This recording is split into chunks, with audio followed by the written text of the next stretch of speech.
We are gonna make a meat ragu with soft polenta, and that is going to be accompanied with an olive tapenade. Today I'm gonna use a chicken sausage, a chicken Italian sausage that's mild, and ground turkey. So for this recipe, we're gonna have dried porcini mushrooms, which I'm gonna reconstitute in a cup of dry red wine.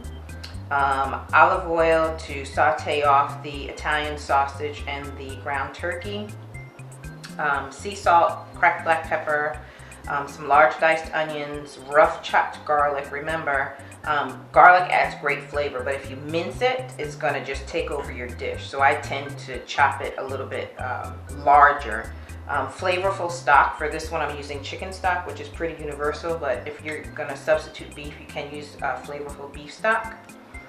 Canned Italian plum tomatoes. You can substitute fresh. You just need to, rough dice them. Save the juice from the canned tomatoes for this. Fresh basil and fresh oregano. A little bit of ground fennel seed. If you don't have it, it's not a big deal because there's fennel seed usually in the Italian sausage. And then bay leaf. So when you're making the meat ragu, you're going to first saute off your Italian sausage in the oil.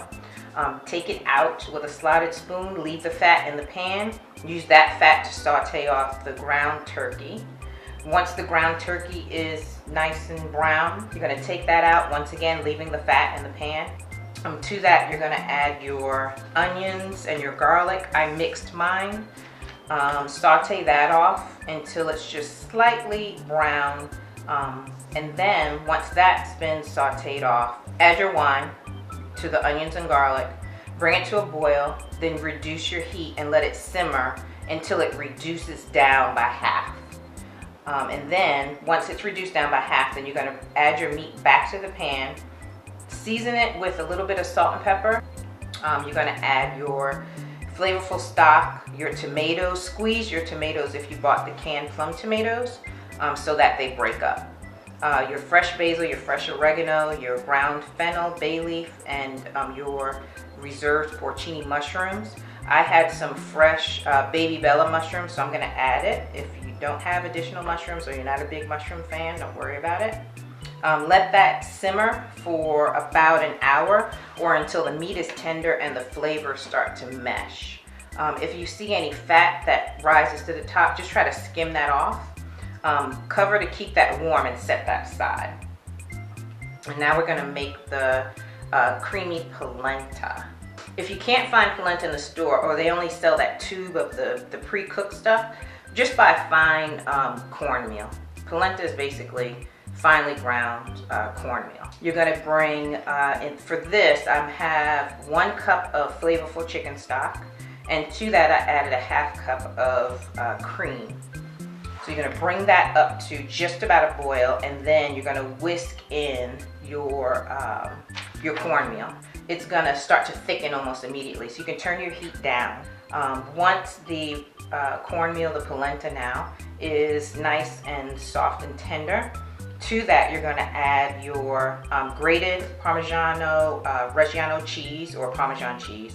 I like to get the fine grade stuff, or you can use a microplane and do it yourself. Please don't put that powdered supermarket brand in there. That's just not a good product. Just fold in the cheese until it starts to melt.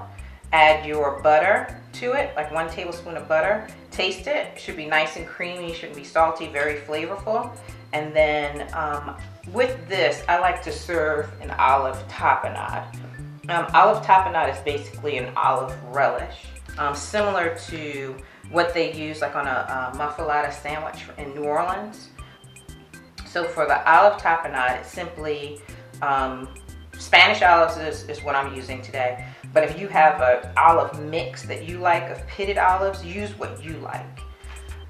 Roasted garlic, parsley, basil, and thyme is going in the tapenade, along with some chopped sun-dried tomatoes, capers, and a little bit of fresh ground black pepper. And then you just add everything into your, I have a small mini Cuisinart here. Just pulse it because you don't want it to be like a paste. You want it to have some chunks in it, and then that's it. You add a little bit of olive oil to that, and then that can keep in the refrigerator for a couple of weeks. I did have a subscriber ask how to make the plate presentation knives. So for this, I'm just using a plain pasta bowl. Plain bowls, try not to go too ornate because you want your food to be the superstar, the focus. Polenta on the bottom, and then your ragu on top. Put a little bit of the Parmesan cheese. That is a component of the dish. When you garnish, try to use things that are already in the dish or are going to complement the flavor of the dish. And then we're going to put a little bit of this Olive Tapenade on top, and voila, you have your meat ragu. Very good. For the leftover ragu, it can be served over noodles, it can be served over orzo. If you prefer savory grits instead of the polenta, that's a great substitute. And I've also used this ragu mix to stuff into pasta shells. And then bake it, and that's another way to do it, and then the cheese can go on top. So just keep that in mind, that if you make this and you make a large amount and you don't use it all for dinner, put it in the freezer and it can be used for lots of different dishes moving forward. Enjoy. Let me know what you think.